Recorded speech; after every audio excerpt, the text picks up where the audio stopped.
nation, it's cruelty and the vilest kind. Ever walk creation, trafficking, it's human trafficking. So let this war begin, stop this trafficking. Yeah. This fight we must win, never give in. A terrible sin to think of within. A fight we must win, never give in. To think of within, a terrible sin, no kidnapping. Trafficking, traffic, it's racketing. Bash it in, traffic, trash it in, traffic, bash it in, traffic. On Dependency with Garth and Natasha. Reality radio at its best, where every life is a biography. Sundays at 10 a.m. and exclusively on I95.5 FM.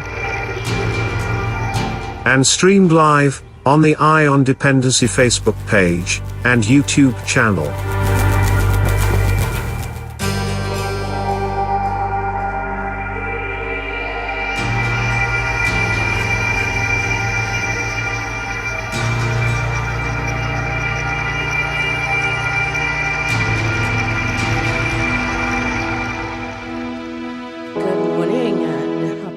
To you. Welcome to on Dependency. I'm Natasha, and thank you so much for tuning in to I95.5 FM and, of course, to our live stream on YouTube and Facebook. Good morning, Garth. Good morning, Natasha. Good morning, Trinidad and Tobago, and welcome to on Dependency. Welcome to another session to educate you here this morning, and we look forward to sharing the information that we have with you today.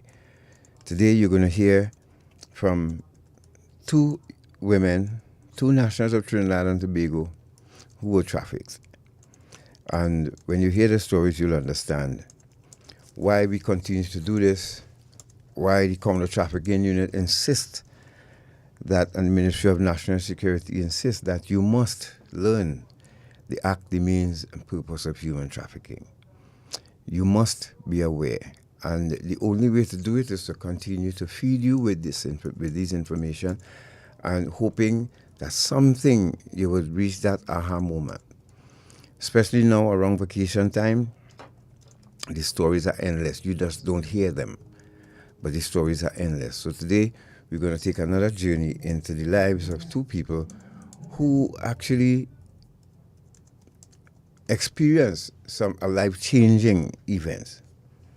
We're going to speak with Rael first, and for those of you who have not heard her story, she's going to join us via phone, and she'll be our guest host of sorts today, because after which we hear from Trinity, or Trinity as you heard in the promo, who actually volunteered to be trafficked. And the act here was someone saw her vulnerability and decided to take advantage of it. The end result is both of them, as you would have heard Joan and Deborah's story, they were tricked. That was one act.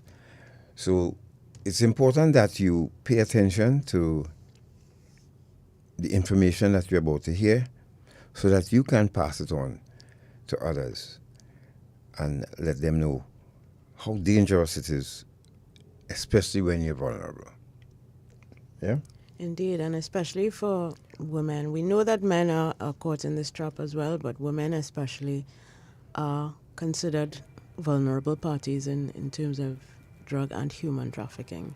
So when we gather these stories of these Trini women locked up abroad, it was our way of sharing their lived experience so that others won't be caught in the same trap. Yes. So after this break, we're going to return with Rael. We're going to chat with her for a bit, and then the substantive, which is Trinity, and hear her story of how her journey to prison in London. And then as a side, we're going to present to you our argument about our people and our children who cannot seem to live past the age of 25 for many, many, many reasons. Our position is that we should try to save them, or that way we'll get to find out what's going on. Because as you know, the saying is, dead men tell no tales. So we have a video to show you of a 12-year-old and 14-year-old in a shootout with police. How did that turn out? We'll deal with that before we wrap up. So, welcome to Our Dependency. Welcome to Reality Radio, where every life is a biography. And after this break, we'll return with Rael and start this journey this morning. Pay attention. We'll be back.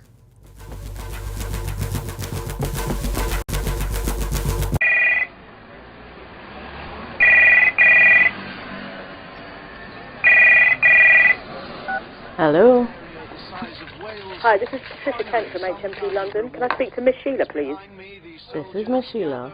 Hi, I've got an important call for you. Please hold the line. Mommy, it's Sherry. Oh God, Sherry, we looking for you all the time. 3 weeks now. Where you going? Mommy, according to Talia, I get locked up. I had drugs in my luggage and I'm in England right now. In jail. Oh God, Sherry, what? What you do? How you reach there? Oh God, how we gonna do? Oh God, Mommy, don't cry, don't cry, don't cry. It'll be alright. Sorry, I'm sorry. I on Dependency. Reality radio at its best every Sunday on I 95.5 FM. Don't miss.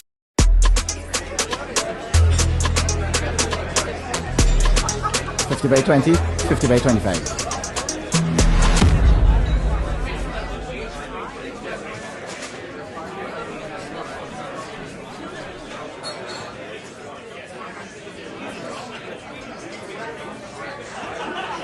This is Kyron Pollard. When you play, do it the legal way. Don't bet on illegal gaming. I on Dependency with Garth and Natasha. Reality radio at its best, where every life is a biography.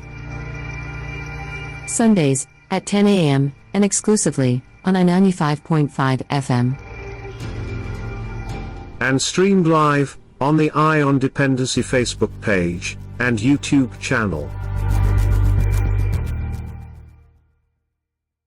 Hello, my name is Trinity, and you are listening to Eye on Dependency with Gat and Natasha, Trinidad and Tobago. Don't you dare traffic drugs. It's not worth it.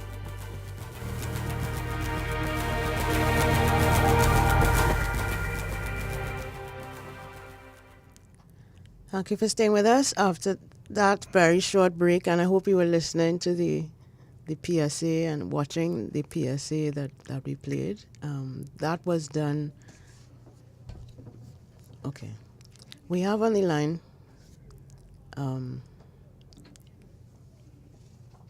Go ahead. We have on the line Rael, who you heard from last week. Yes. Yes, and Rael is on the line with us. Hello, Rael. Good morning. Good morning, Gus and Natasha. Good morning, Trinidad and Tobago. Yes, give me some insight, Tom. And thank you very much for joining us again on these journeys.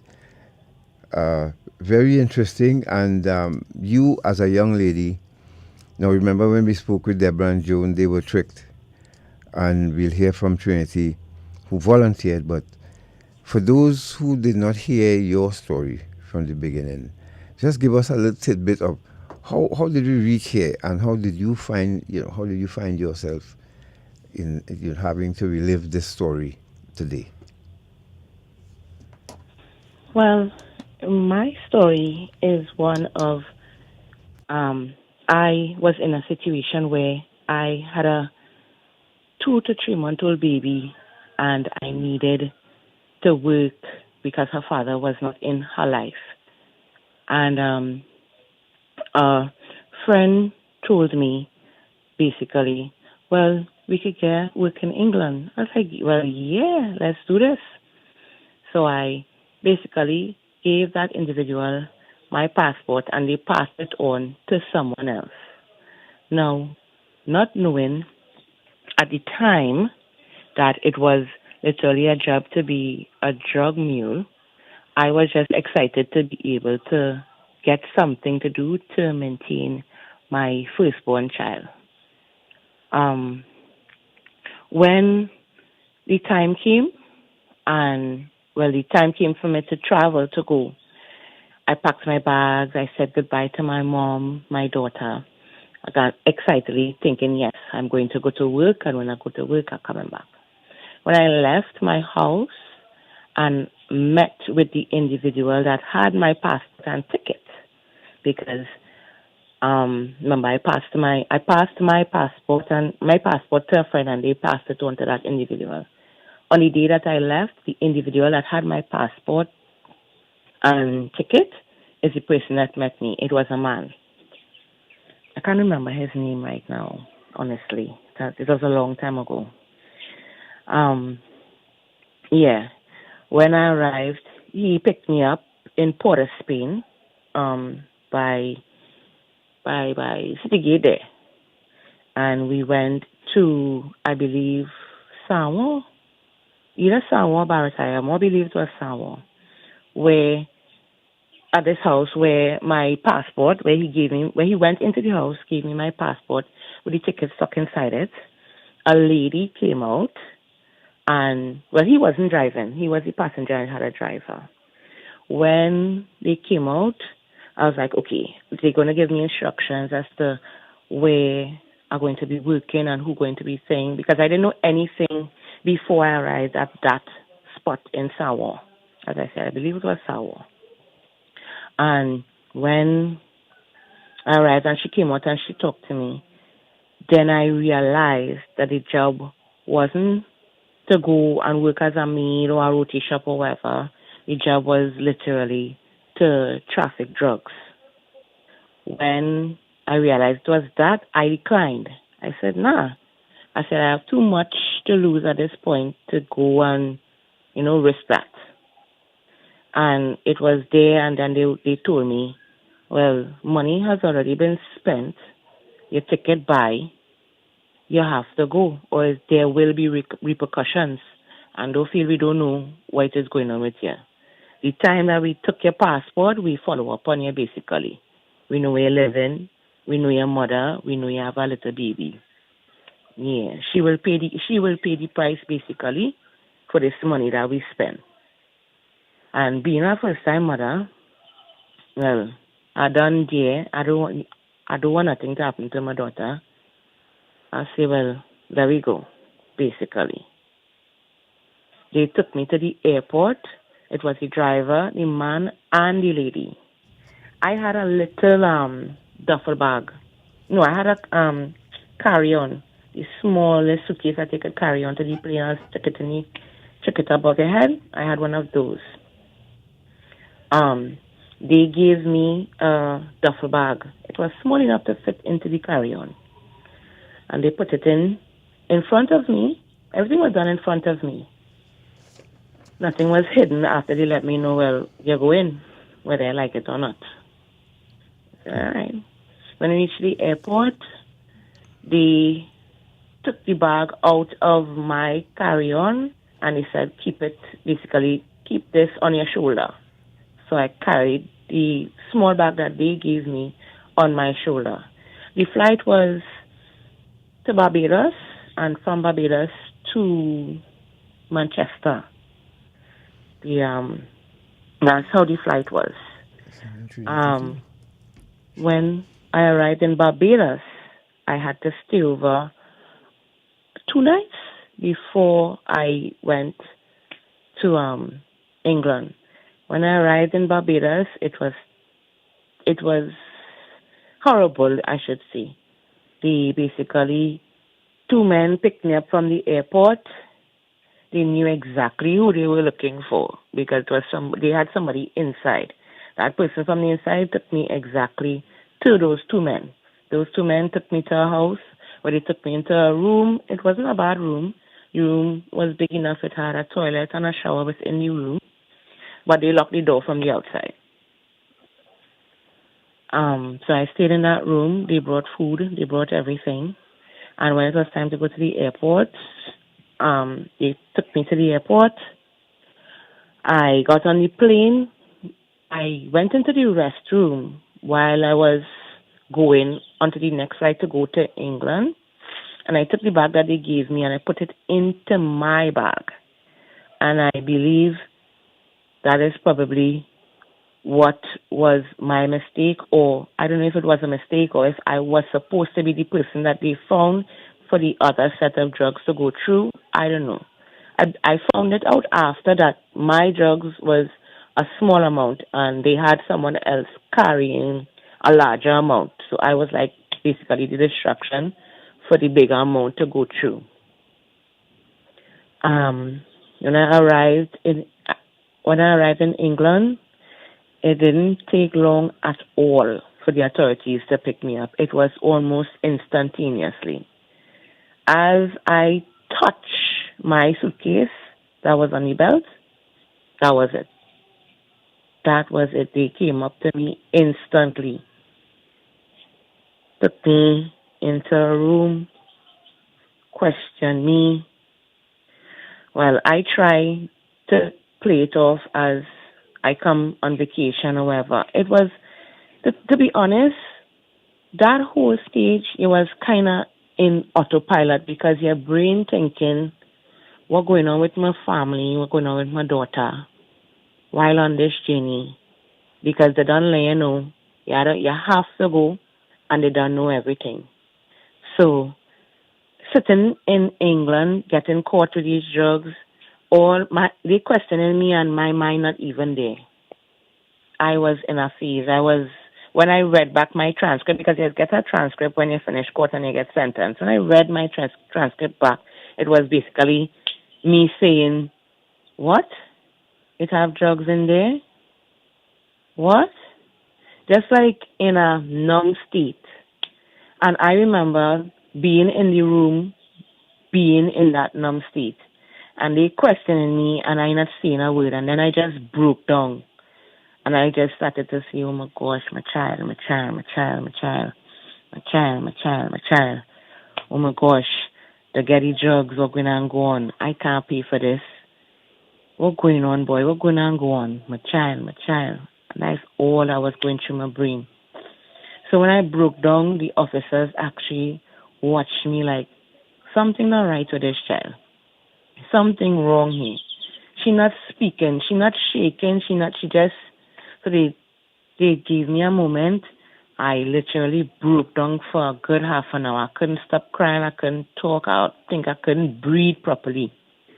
It was a very hard and devastating moment. By that time, I think they told me, yeah, what, we will continue the questioning tomorrow. They took me into a cell, they fed me, and they just basically left me to myself.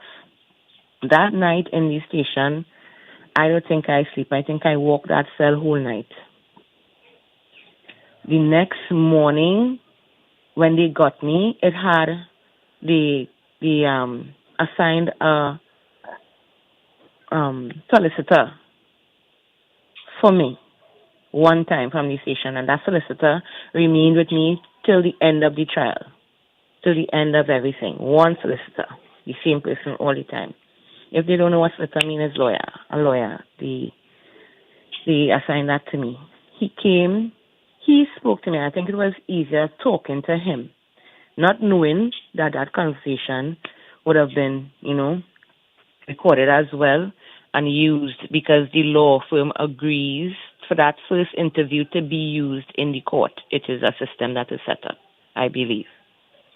And I spoke to him and I told him, well, my daughter, I don't know what is happening, basically. I say, these people let me know that if I don't bring this, something will happen to my family. And I don't know what is going to happen now that I'm caught. And I have the people drugs. I know basically I might have to pay for that or pay for that drugs with my daughter life. I don't know. And I just basically told my lawyer everything that happened from beginning to end. And that is what we ran within the court. I was also caught with a man. I didn't know this until the trial started. That there was a man that got caught with me as well. They basically called for anybody that came to meet me at the gate. And when he came to meet me at the gate, they locked him up. So before you go on, you mean the person who came to meet you, I thought was on the same flight you were speaking about? No. Okay. The person that came to meet me, because remember, as I touched the bag, they picked me up. Right. So I didn't know anything. So they made a call to anyone, the person that come to meet me. And when he came forward, they locked him up. Okay. Was he a Englishman, British, Trinidadian? He was a Trinidadian. Okay. All right. So both of you got arrested? Both of us got arrested. What was his fate? He got 10 years because I think he got locked up before in England itself, and he served time. So they gave him a bigger sentence this time. He got 10 years, while I got 5.5. Now let's go back a bit. You spoke about and for the mothers who listening, who we've gotten phone calls from, who got that same phone call from their daughter when they were out there. But you spoke about when they started questioning you. All you saw was really mouth moving. You weren't hearing anything. I wasn't hearing a thing. My mind was in Trinidad, thinking about what could my daughter be possibly doing if these men outside my house, because it was basically my mother and my daughter and myself living at home. I had a little brother, but he was more in classes, so he wasn't really at home. If he wasn't at home, he was fixing something, so he really didn't used to be home. So most of the time, he's been my mother, myself, and my baby at home. You could say my brother used to be there to sleep, eat, and bathe. Other than that, he used to keep himself active. Right. So I was thinking about the security of an older woman, which is my mother, and this little baby. If these men there, what is happening? My mind went all over the place. And then on top of it, you don't know what to experience. You're only thinking about what you see in the movies, if they're really going to hurt the baby. Oh my gosh, my mind was just gone. So, and that too, probably why nothing happened, because nothing happened, right, eventually, to your daughter? No, right. Nothing happened. So then what you explained about probably being the patsy in the crew, or the fall guy, the one... Yeah, the fall guy. Yeah, who's supposed to get caught. So they just... And this is what I explain to people, that when traffickers approach you to do this, you just a human suitcase to them. Yeah, and nothing else. Which can be discarded. Any questions for? So you went to court. You're right. You went to court, and what was that experience like? How long did it take you? Was it anything that you expected? Yeah. Well, my solicitors, as I said, they took the fact that my baby may have been in danger, my ageable mother may have been in danger, and that was the case that they built. And they did the investigations, and they found out to be true that it was duress. But the potency of my cocaine is what made me get my sentence. Even though you did it under duress, it have sentencing bracket, right? Still, and then it have a bracket where you did it willingly, right? And then it have a bracket where you plead guilty one time, and it have a bracket where you plead not guilty and they find you to be guilty. It have another bracket for that. Correct. So I was in the bracket of duress, and the minimum you could have got for that was 2 years, and the maximum was 7 years, being under duress. And I got 5.5 years because the potency of the drugs that I trafficked was very high. It was over 75%. Oh. What my solicitor told me is that maybe if it was probably 40 or 50 or in the lower range, I might have gotten the 2-year or the 3-year sentencing. No, did they give you any advance money? To go? Apart from the ticket, no advance money? No, none. Didn't buy anything for you? Didn't take you to the hairdresser? Didn't do all of these things for you? Nope. Nope. Yeah, because some people get that treatment. I didn't get that treatment. I went on the train saying, yeah, I remind this lady to she have jobs that I'm gonna meet another job agency. You know, like a job agency here linking with a job agency over there. Mm-hmm. That's the ideal I went on. Did they ever call any figures, or how much would you be earning at this job? Yes, they said it was a job where I would be making about $4,000 a month, every month, give or take. Okay. £4,000. I had living in the beginning for the first 3 months, basically, and after that, I would have to find my own place because my salary would be good enough that I would be able to find my own space. Right. Wow. If you're just joining us, you're listening to Dependency, and we are having a conversation with Rael before we play the story of Trinity, who found herself in the same position. So how long did it take you before... Sorry, I'm asking the same question again. But when you stood in front of a magistrate. It didn't take long, because of the fact it was duress. They took my case. No, it took long because the person that I got held with, he was pleading not guilty. So, because he was pleading not guilty, my solicitor was telling me to plead guilty because the drugs were found on my case. But I don't know nothing about the system, and he knows. He said, well, plead guilty, and we will run with the fact it was duress, right? But the person that I was locked up with, he was pleading not guilty. So it dragged it on for long. I went to court on a line. It took me 15 months before I got sentenced. By the time I got sentenced, I had already done the maximum amount of my time. Most of my time. Okay. So about 15 months the case took. Where were you? At Scrubs or Styles? I was at Style during the time. Okay. Right? And being a foreign national, they take 9 months off your sentence because you're returning to your home. Right. So in all, I was supposed to serve just 5.5, half of that minus 9 months. So it took, and in total I served 22 months. And that was all my time I served. But it took about 15 months for the case to go on and on and on with this not guilty plea. While you were there, did any other national of Trinidad and Tobago join you? Yes, I had one other national from Trinidad and Tobago, and then I had 2 other nationals from Jamaica, but I only encountered one. Okay.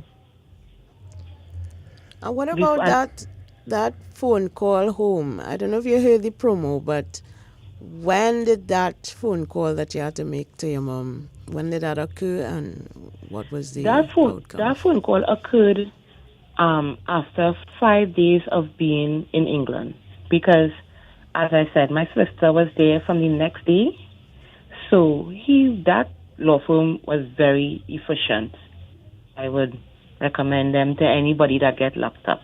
I have to find a name, but they were very efficient. They made sure that I didn't stay and I wasn't uncomfortable at all. They kept telling the officers about my human rights, and despite whatever, she has to be treated accordingly. And if she's not, we will be taking that up in the system as well. So everything was run really smoothly. The transition from the station, after that day that I spent with my lawyer, they charged me one time that day. I went to HMP Style. I arrived at HMP Style that night after my solicitor saw me. He also accompanied me the whole day. When I arrived at Style, my solicitor was also there. Okay. That night. And he came back the morning to make sure everything was all right, because they were big on human rights and making sure that I was not ill-treated or taken advantage of. Because of my situation, I was already taken advantage of. Basically, they didn't want it to be carried on into where I was. Yeah, that's how they think, and that's commendable. But the deed is already done. You, like I said, once they tell you, could you come this way, please? Did you pack your bag? And you say yes. That's it. The jig is up. It's up. I tell you, it was instantaneous. It was instant. As I touched my bag, they were on my left and my right. And when I turned around, they were behind me.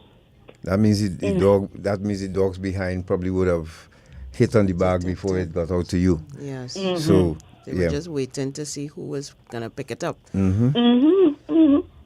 So back to the phone call though. When you did make that phone call, how did your mother respond to what you were telling her? My mom was very supportive. She was like, when I told her exactly what it is, she said, "All right, Trish, don't worry. It's already happened. We can't go back. We could only go forward. Right? Your daughter is going to be fine. Do not worry about her." She said, "Call me as much as you can," because I got full instructions as I'll be able to. Foreign nationals get credit every week to be able to call, whether you're working or not. So she told me call her every week and update her as to everything that's going on, and she put the phone. She said she would put the phone by my daughter to hear my voice. She was like, she didn't make me feel bad about what it is I did, as well as she also let me know that everything going to be all right. So that sort of calmed you a bit. Yeah, that calmed me a lot. Yeah. Yeah, well, yes, I could clearly understand that, because if she had gone to town on you, that would have made it worse after you came off that phone. Exactly. Oh yes. But I got my banging when I came home, you know. Well, of course, yes. I got a proper banging when I reach home. Yeah. Oh gosh. Because on the other hand, there's the father, and the promo that we did, some people took offense to it, but when the son called the father and said, "This is Brian," and he said, "Oh, you lock up? Okay then, enjoy, don't drop the soap, cheerio." And a father did tell his son that, because the father was by then fed up of warning him about the company that he was keeping. And he ended up in the same position. So thank God your mother handled it that way. She kept me calm in the situation. Right. She was a real mother, because I have a daughter now. I think if it's a situation, it's already bad. You don't try to pong them and make it worse. Yeah. Mistakes are made. Yes, you're human. You will make mistakes, but you don't keep ponging me about my mistake that I made, especially if you see her trying to make my mistake better. So, even though she gave me a tongue lashing for doing something wrong, but she'd never chastised me after that, coming down in the years. And what about your daughter, though? When you returned, because you did your time, and or did the authorities there give you the option to contact our High Commission to London? They didn't, They didn't, and I think they didn't do that because of the fact that they were more thinking about the human rights case and keeping these people on their toes of not mistreating or ill-treating me. So they never, your solicitor never brought it up? Sorry. They never. Okay, they wanted, they were probably praying that they would ill-treat me so that they would get money. But but it's only after, after the fact let us know these things. Mm-hmm.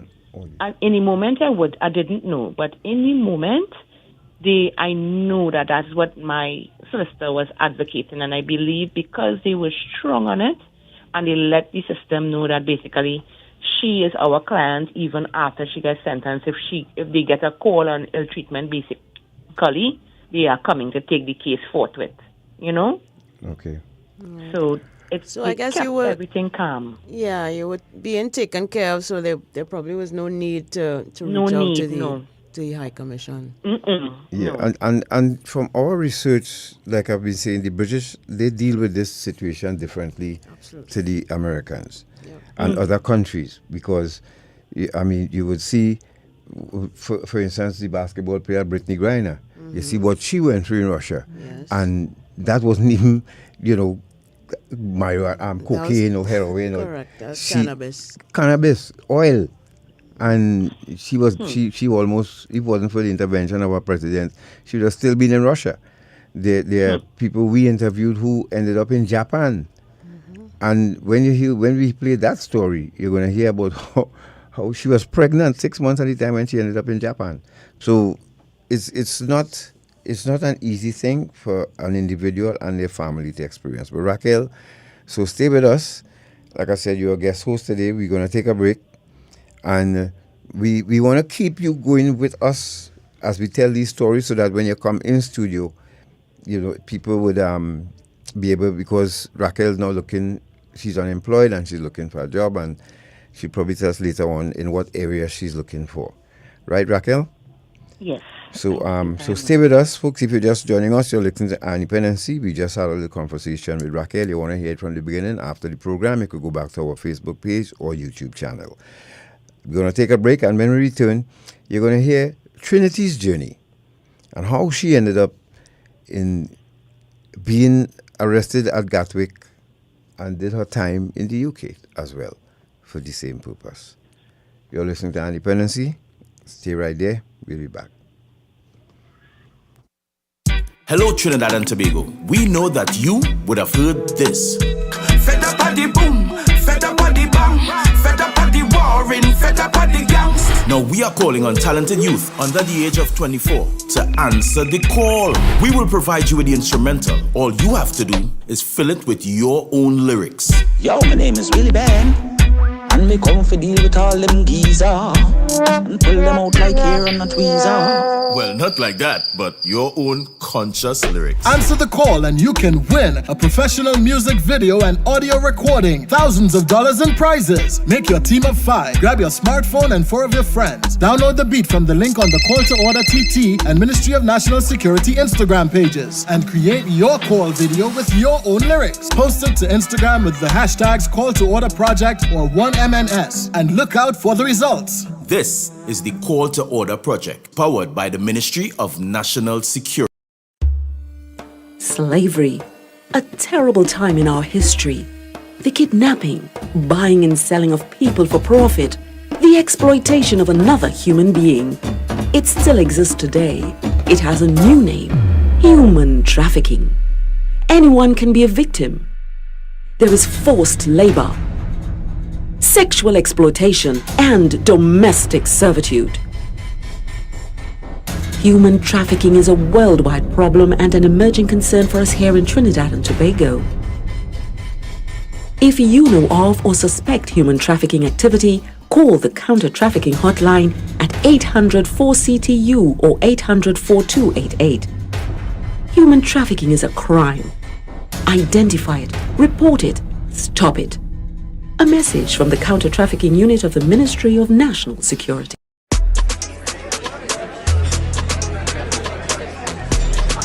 50 by 20, 50 by 25.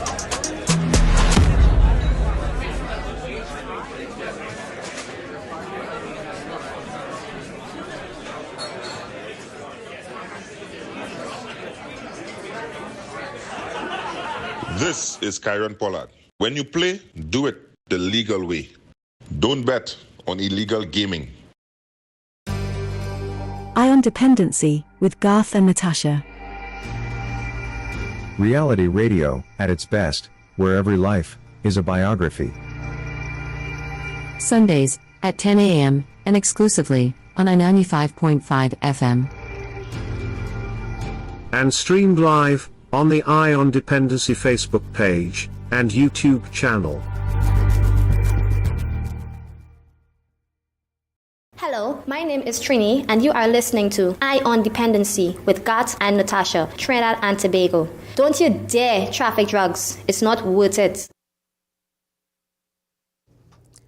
Thank you for staying with us. This is Eye on Dependency, and thank you very much to those of you who tuned in to our live streams. Please drop a like on the live, whether it's Facebook or YouTube. That really helps us spread the word and keeps us on the air.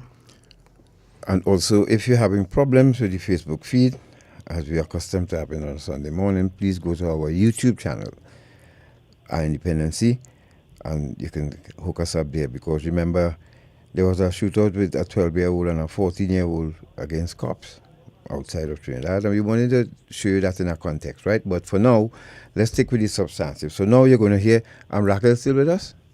Yes, Yeah? I'm here. All right.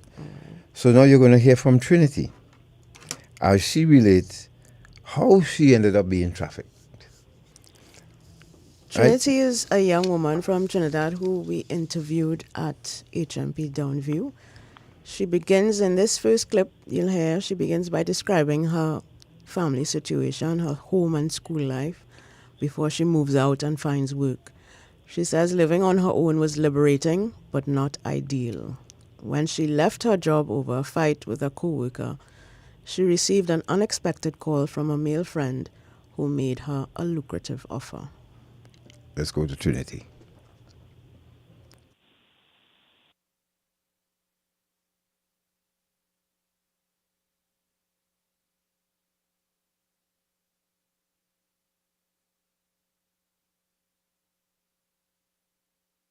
To be honest, I was just glad to leave Trinidad for a bit, honestly, because I was so stressed home with all the dramas, and I'm the oldest of 7 siblings, and I provide for them. I'm the one who will give them anything they have, because my mother not that, thing, and I'm the one who provide them food, clothes, everything. Tell us about your parents.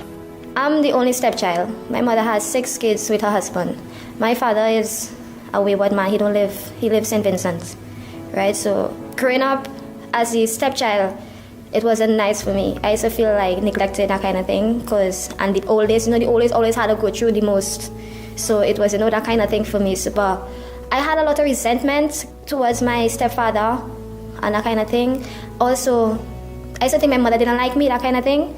But when I moved out and went and get my own place and thing, that is when the relationship built between us, because she realized that I am my own and I'm doing things on my own and that kind of thing. And she always think that I wouldn't have been there for them. For her, she's always be like, you just, like I'm a no good, that kind of thing. She's always tell me that kind of stupidness, and I used to it used to be in the back of my head. But she didn't know the love I had for them, my other siblings. So then, when I started working and thing, I always make sure when they had no food in the house, I'll have to go buy food and give to them. When my sisters and brothers, they need school shoes, they need books, they need bags, anything, I'm the one who do that for them. In school, it was all right. I had my other cousin who lives in America now and an aunt who lives in America. They were the ones who used to always give me school, books and shoes and that kind of thing. They were the ones who used to always, provide for me and things. And that's the thing that kind of comment is always saying, I won't finish school. Sometimes I wonder, what's she thinking when she telling me them things? It's as I get older, I realize, what she used to be thinking when she used to be, putting me down. You left school with any passes? Yeah, I finished school with passes. I finished with 4 passes, yeah. I always wanted to be a hairdresser and be in the media. That was my thing. Always wanted to do it. But I did a hairdressing course, but didn't graduate it because I didn't have enough money to pay for it. I finished the course, but didn't get the certificate because I couldn't pay for it. And then I started doing restaurant work, from restaurant to restaurant. That's how I've been doing it back home. And then the last job was the casino. I was going through a phase back home. I was renting and thing, and rent expensive. I was paying $3,000 a month. And then I had this so-called boyfriend who was really supportive, but always threatening to harm me because I was tell him, you're not doing nothing much, just get out, that kind of thing. So I started working at a casino, and the money was alright, but the hours, I couldn't take the hours, finishing out 4 in the morning, that kind of thing. And one Friday night, I got in a fight with a girl at the casino, and I just walked off. Just stomped off and like tell them I don't need a job and just gone. Because I have a bad temper. When I get mad, I just kick off. And gone home now that Friday night, don't know what to do, where the next dollar coming from. Rent is due at the end of the month. I had this dude that I know. Yes, now I know him. And just out of the blue, this Saturday morning, my phone ring. I didn't even recognize the number because I haven't like contacted him in like a hot minute, like over a year or so. And then he just called and he was like, what are you doing? I was like, nothing. He was like, you going to work? I was like, nah. I was like, I had no job again. And he just started laughing. He was like, you girl, you is something else. And then I was like, oh, you want to give me some money or just like that? And he was like, let me come and check here. And later on that evening, like around 6 o'clock, I gave him directions to where I live in. And he come up there and he was like, I want you to do something for me. He was like, I want you to go to England. I was like, England? I was like ecstatic because I always want to go to England. But, you know, to go to England is hard to get a plane ticket and that kind of thing. I was like, but England, like, for what? And he was like, oh, you carry some drugs. But the way you go and carry, nobody will know. I was like, so how much money you paying me? He was like, you go and get £5,000, which is 50 grand back home.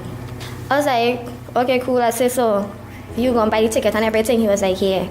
So he gave me like $2,000 that same night where we was talking in the car. So I was like, how soon I had to go, that kind of thing. He was like, don't worry, I'll call you and tell you, whatever. So I just home there, and within 2 days' time, he called me, and he was like, oh, you fly to Barbados. Well, I get excited again to go. I get to go Barbados, and I always want to go Barbados. I was like, so am I going Barbados with the thing or not? He was like, nah, just go across there, and then I will sort out. Yep, that was part one, and now Trinity starts making plans for the money she expected to receive. The red flags that showed themselves on the first leg of the trip didn't faze her, and Trinity was determined to see it through to collect the pot at the end of the rainbow. This is part 2 of Trinity's story.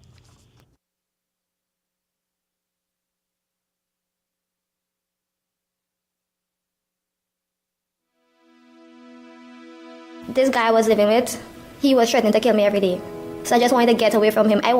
My plans was, when I get that money, to go somewhere far down south and get an apartment, like where he wouldn't know where I am, where to live. That was just to leave where I was and just go somewhere where he wouldn't like see me, that kind of thing. That was my plan, to get that money to do that, just to get away from him. So I wasn't really thinking, I didn't even think about, girl, you know you could get caught. Girl, you know anything can happen. But one thing that was in my mind is, going in a place I've never been before, and like going in a house and next thing have like all these men there and they try to rape me. That is one thing that was playing on my head, but I wasn't thinking about getting arrested or anything like that. Well, obviously he bought the ticket, a flight to Barbados. Now when I reached Barbados now, that was a Sunday morning. Them people in Barbados, well, they asked me who I come to. Now the thing is, I don't know who I was going to in Barbados. They just tell me I go in Barbados and somebody gonna pick me up at the airport. Remember, I don't know Barbados. I don't know the villages, what name, whatever. I don't know nothing. So when I reach there now, customs official, they asked me who I come into. Now I had to make up a name on the spot, right? I remember when we was talking, I was talking to him in the car. He was telling me about this guy from Trinidad who was going to be there. And I remember the guy's name. So I'm calling the guy's name. I think it was Kevin. So I was like, yeah, Kevin gonna pick me up. He was like, who's Kevin? I was like, my friend. So I was getting kind of mad now, right? I was like, so what all the interrogation for? The man just told me, all right, go to the side. Carry me in a little room. I'm sitting down there. Then he came and get me and carried me in a next office. And this woman was interrogating me. I tell her, like, interrogating me. And I was getting mad. I was like, but what? I didn't do anything. I just come in Barbados for a week. Like, what all that for? And then she was like, well, women of your stature, you all do this and do that. I was like, she for real? So I just leave and go and I just sit down there, and it was like, if the guy don't come and pick you up within 30 minutes, he go back on the next flight to Trinidad. That pissed me off, I swear. I take out my phone now and I call in the dude in Trinidad. I was like, here what? Them have me here right now and interrogating me, and if that dude then can't pick me up, that is it. I can't stay in Barbados. So he probably called the guy and tell the guy come and get me. The customs official actually went outside looking for the person. He went outside looking and he come back to me and was like, nobody not there, you know. And I just sit on there, just shaking my head, and I was like, well, whatever. And then I just sit on there, and then as I turn my back, I just see this dude walking across with the man, going in the office with the woman who interrogated me. He may spend about 30 minutes in there with she. I don't know what they talk about. Next thing, the man just come open the door and let me out. Now when I walk in, beside the boy, he was like, he whispered to me, he was like, just pretend that me and you together, that we in a relationship. I had to put my hand around him and hug him, like, you know, like I know him, that kind of thing, and he ended up kissing me on my cheek and that kind of thing, doing all that kind of play just in front of people to pretend like we together, that kind of thing. And they told me that, okay, he went in Barbados before me, like 2 or 3 days before me, and they told me, the day he is leaving, you have to leave that same day with him. So they stopped my stay like 3 days short. So they stamped my passport for me to only spend 3 days in Barbados. And then driving off with him and a Bajan, I like, so what gonna happen now? But them time I was wearing heels, so my foot was tired. I wanted that slipper to put on and thing, and we stopped off to get things, and I was like, so what gonna happen? We are gonna live, that kind of thing. And they brought me in a house where it had like 3 men living in the house. I was the only female there. I was like, all you for real in here? I said, so where are you gonna sleep? And he was like, well, either you sleep on the mattress there or you sleep in the bedroom. I was like, where you sleeping? Him, if you want me to sleep with you, I'll sleep with you. That kind of, I was like, there's nothing, there's the thing I didn't want, to be in a house with men that I don't even know, that kind of thing. And when it time now, I called the dude in Trinity, and I was like, what's going on? He was like, nah, don't worry. I'll come in across in a few days and sort out that. The next day, the morning, he came with this duffel bag. It was a Puma duffel bag, and he was like, that's what I had to put my clothes in. So I was like, what is that? And he was like, that's what the cocaine in. I was like, what? I said, but I don't see no cocaine, like where it is. And he was like, feel it. So then he made me put my hands, and I could actually feel how they put it inside the bag, like they make it with the bag kind of thing. You couldn't notice it was there unless you actually pay attention and feel it, that kind of thing. Then the dude now who sorted the whole thing, he came over to Barbados, and he bought my ticket there in Barbados to fly to England. The ticket was for 2 weeks to come to England. Now, the guy who they told me that I had to leave with to go back to in Trinidad, he left for 2 days after, but I didn't leave. When time for me to leave Barbados to go to England, I was actually stopped at the airport. My bag went through customs, everything and whatever. And then as I was looking to go board the plane, this man came to me and he was like, who you traveling with? I was like, by myself. And he was like, I need to search you. I'm from the drug squad. Well, boy, I started to sweat. I sweat, oh God, I started to sweat. I was like, Lord. And he actually went and made them take my bag off the plane. And he started to search my handbag and my suitcase. But the duffel bag had the cocaine in it. But he wasn't putting much emphasis on the duffel bag. He really think like it was a suitcase. So he was searching away. And then the guy, I think was one of the security officers, was a young guy. He just watching me and he could see that I was nervous. And he asked the guy for a knife. And the guy told him he didn't have a knife. He just had his little paper scissors. And he took that and tried to cut my suitcase. And then when I realized he wasn't really studying the duffel bag, I was like, oh God, please, don't let him get it, that kind of thing. And then after, the man was actually sweating. Sweat was dripping off the man's face. Then I tell you, he really wanted to get something. And then when he realized, like, nah, he ain't making it out with that bag, he was like, all right, go ahead. So I was like, you expect for me to carry them 3 bags on the plane by myself? And he was like, let me get your passport. He take my passport, write down whatever. And then he said, go ahead. Now I had attitude now because I had to carry them bags by myself. And then the same guy, the security was there, he ended up taking the bag and they ended up carrying it back on the plane or whatever. Now on the plane, I was a nervous wreck.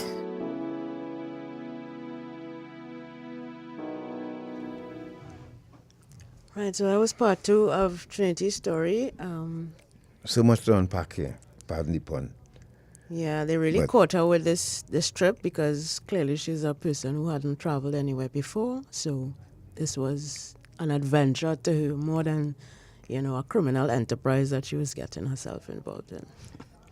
And there's more to come. There was more to come. After this break, you're going to hear about getting on that. As a matter of fact, the guy even helped her carry the cocaine on the plane, if I'm not mistaken. Yes. But you can tell her age, right? Because yeah. If you check the amount of likes she said was like in this interview, you can tell her age. But while you're listening to this, I want you to look at that daughter of yours right now, or that son of yours, or send them a message and ask them, are you listening to this? Because they're going to take a trip tomorrow, Tuesday, next week, Saturday, because they got a friend to buy a ticket for them to go and spend some time in London because they're frustrated and they're not working. And, so the person just wanted to cheer them up and say, well, or have a job for you in London. I think you need to listen to this morning. Rael, you're still there, right? And yes, I'm here. I'm listening. Yes, and you're seeing how the setup coming here now. Yeah. Barbados. Yeah. Barbados, it seems as though was the same network that you... Yeah. Sounds familiar, right? I had an officer meet me and take me to the person, because I didn't know, just like what she said. You don't know nobody, nowhere across there. You don't know no area. At least in Trinidad, they could say, yeah, I go in Shogunas, yeah, I go in Ikakas, I go in Toku. When you're in Barbados, you can't say you go in there. Exactly. Because you don't know nowhere. Yes. So I was taken to meet the person by the officer. I don't know if that time they had that person were you working for them was working that day. The shift system. You missed that part. She probably didn't meet that person that was working for them. I don't know. I just assume it. By the officer, law enforcement officer? Yeah, the officer. Wow. Took me to the guy. And you see, it's the same thing that even the Minister of National Security alluded to just recently about the challenges that the law enforcement here faces when you have dirty colleagues. Exactly, and there's no way that this trade could exist without the support of law enforcement. No way. They have to be involved. So you see where the pests coming from. The people that we love to call pests. Yes. And rejoice and jump and sometimes clap when they have a badge on a uniform. When they die, let me just use that word, or when they are unalived, the pests. But who producing the pests? So we're killing the Jeps. We're killing the Jep one by one, but the Jep nest still there to produce more. Think about that. We're going to be back right after this break.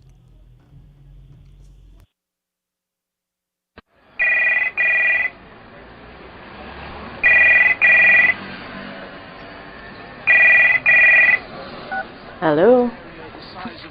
Hi, this is Patricia Kent from HMP London. Can I speak to Miss Sheila, please? This is Miss Sheila. Hi, I've got an important call for you. Please hold the line. Mommy, it's Sherry. Oh, God, Sherry, we looking for you all the time. 3 weeks now. Where you going? Mommy, I called in to tell you I get locked up. I had drugs in my luggage and I'm in England right now. In jail. Oh, God, Sherry, what? What you do? How you reach there? Oh, God, how we gonna go? Oh, God, Mommy, don't cry, don't cry, don't cry. It'll be all right. Sorry, I'm sorry. Eye on Dependency. Reality radio at its best every Sunday on I 95.5 FM. Don't miss.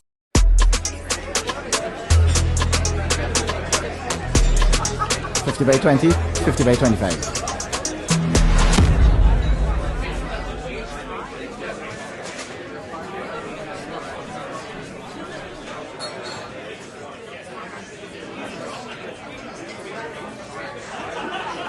This is Kyron Pollard. When you play, do it the legal way. Don't bet on illegal gaming. Hello, Trinidad and Tobago. We know that you would have heard this. Fed up at the boom, fed up at the bang, fed up at the warring, fed up at the gangs. Now we are calling on talented youth under the age of 24 to answer the call. We will provide you with the instrumental. All you have to do is fill it with your own lyrics. Yo, my name is Willie Ben, and me come for deal with all them geezer and pull them out like hair on a tweezer. Well, not like that, but your own conscious lyrics. Answer the call and you can win a professional music video and audio recording. Thousands of dollars in prizes. Make your team of 5. Grab your smartphone and 4 of your friends. Download the beat from the link on the Call to Order TT and Ministry of National Security Instagram pages and create your call video with your own lyrics. Post it to Instagram with the hashtags Call to Order Project or 1MNS and look out for the results. This is the Call to Order Project, powered by the Ministry of National Security. Eye on Dependency with Garth and Natasha. Reality radio at its best, where every life is a biography. Sundays at 10 a.m. and exclusively on I 95.5 FM. and streamed live on the Eye on Dependency Facebook page and YouTube channel. Hello, my name is Trinity, and you are listening to Eye on Dependency with Garth and Natasha, Trinidad and Tobago. Don't you dare traffic drugs. It's not worth it. Arriving in England was an amazing new experience until Trinity was detected at the airport, arrested, and charged with drug importation. That's when the tears started to flow, and she realized the grave mistake she made by not considering if she would get caught.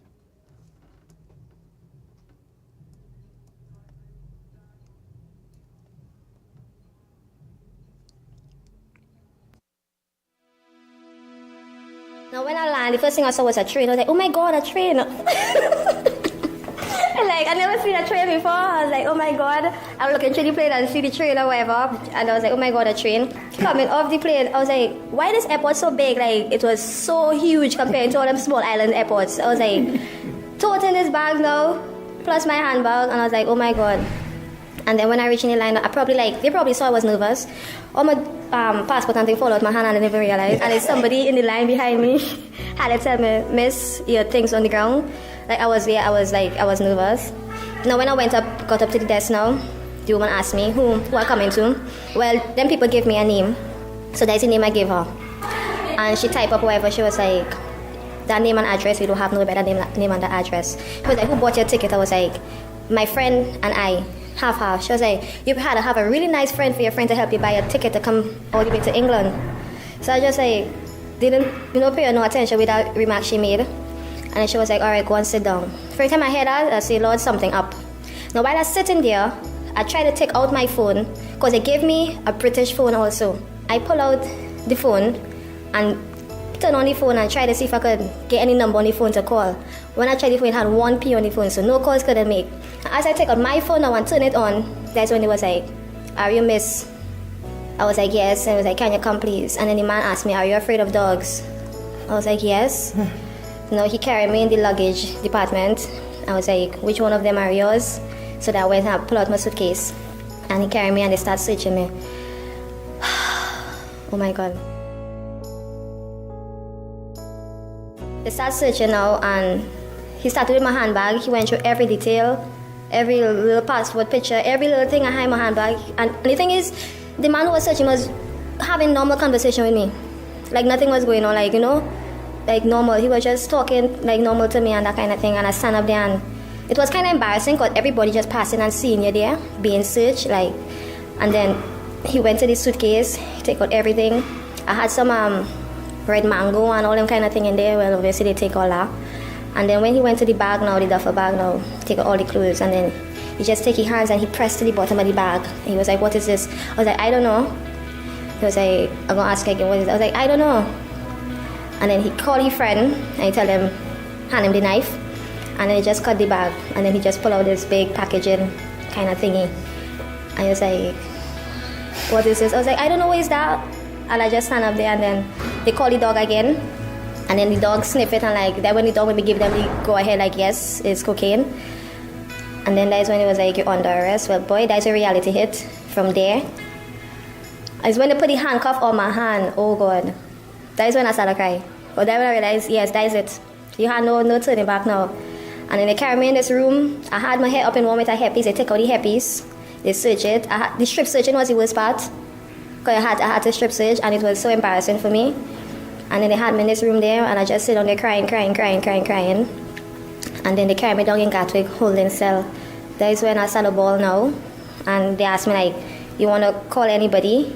I was like, nah, I tried to call one of my friends back home, but them time it was early in the morning, so nobody wasn't answering. I got arrested September 11th, 2010. That was a Saturday morning. And then they just put me in the cell. From the time I go in the cell, I get an instant diarrhea. I swear to God, I got an instant diarrhea. And the place was so cold, I tell you, cold.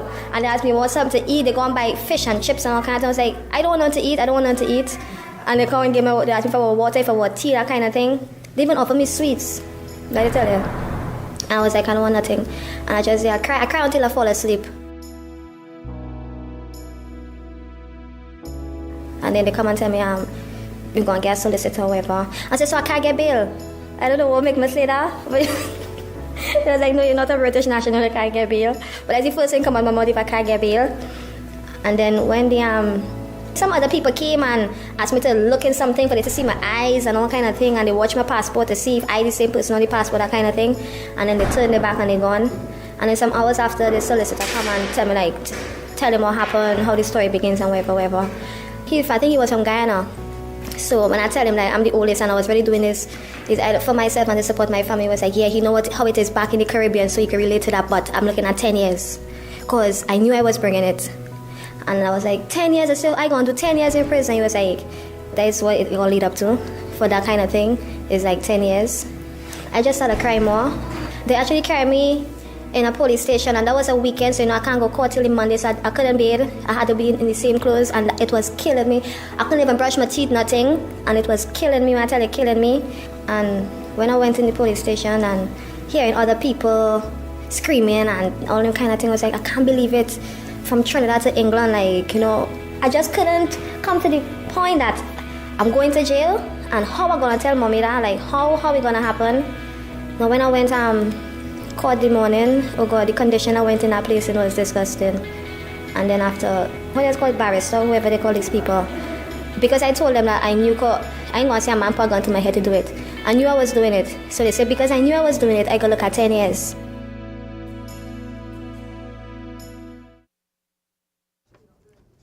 Culture shock greeted Trinity on her first day in prison. Then she was confronted with the need to call home. Perhaps the most difficult call she ever had to make. That was all before her sentencing, which was less than she expected but still daunting. When Trinity meets with other women in prison for the same crime, she realizes how vulnerable women are to the promise of easy money. Part 4.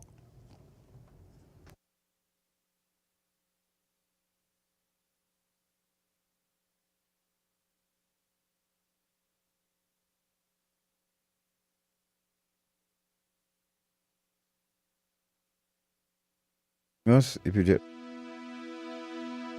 I went to Bronzeville, and on the journey to that prison, I was crying all the way and couldn't believe it.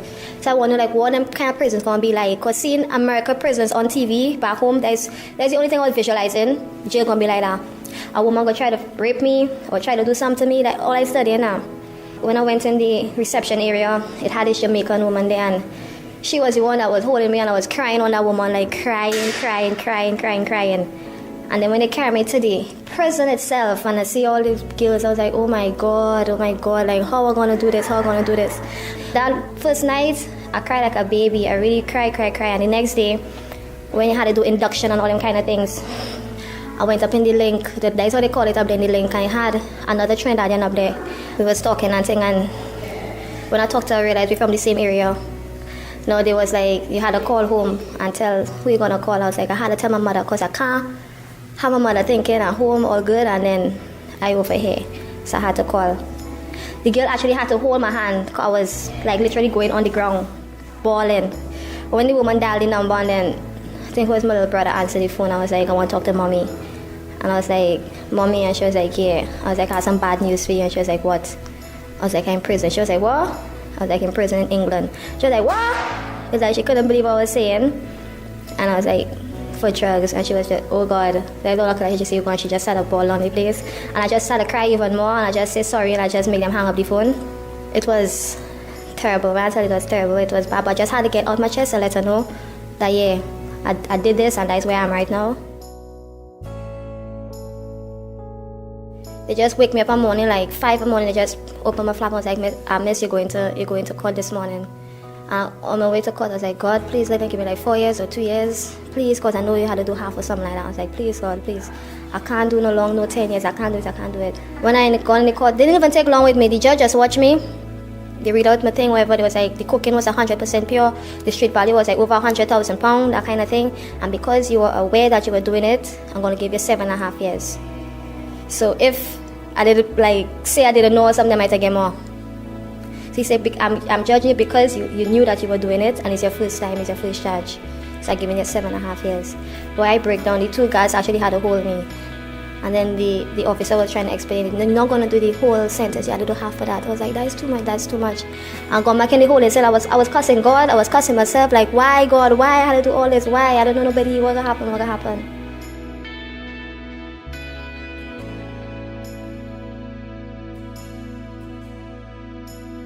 I got shipped out in early November, to a new prison called Morton Hall.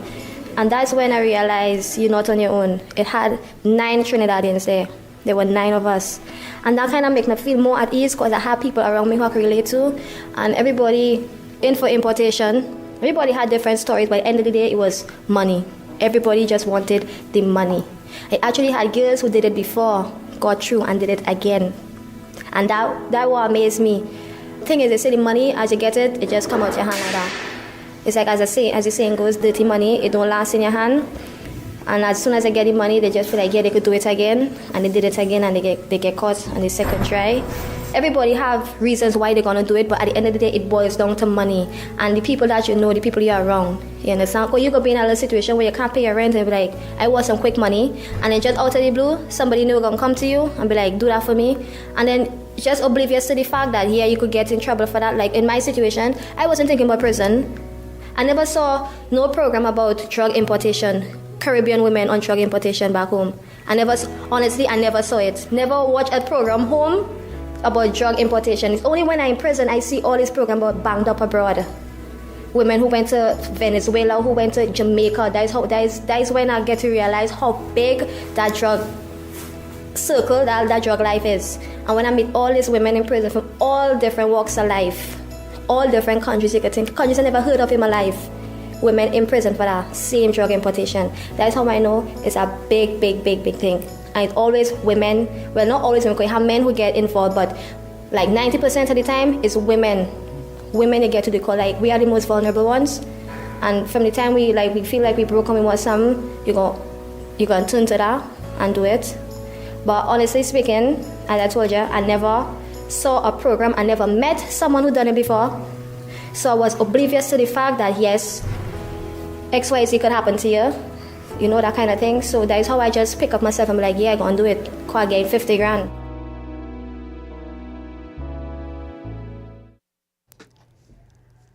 Trinity describes some of the good times she had while in prison with fellow Trinidadians, easing the tension of having their freedom restricted and being away from their families. Trinity also gives advice to other women who are considering trafficking drugs to make money. This is part 5, the final part of Trinity's story.